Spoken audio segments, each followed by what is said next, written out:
Ok, aujourd'hui je voudrais vous parler d'une expression commune en anglais. To have a chip on your shoulder.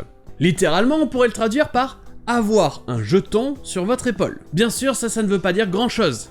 C'est en fait une expression qui permet de dire en vouloir à quelqu'un, avoir de la rancœur, être énervé contre quelqu'un qui vous a fait du mal.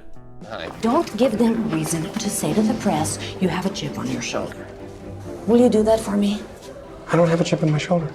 Okay. Et après ça, vous trouverez aussi des fois l'expression modifiée, comme par exemple dans cet extrait de Kingsman, où l'expression est utilisée pour dire à quelqu'un de se calmer, d'arrêter d'être insolent. You have a complaint, you come here and you whisper it in my ear.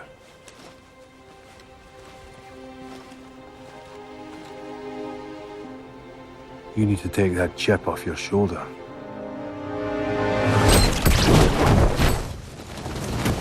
Mais pourquoi est-ce qu'on parle d'un chip on the shoulder, d'un jeton sur l'épaule? Eh bien tout d'abord, il faut voir les différents sens du mot chip.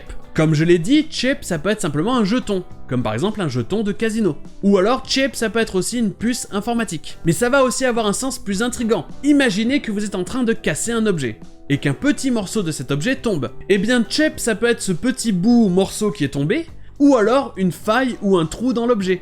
Eh bien si vous voulez recoller le morceau dans le trou qu'il a laissé sur l'objet, eh bien vous pouvez remettre le chip dans le chip.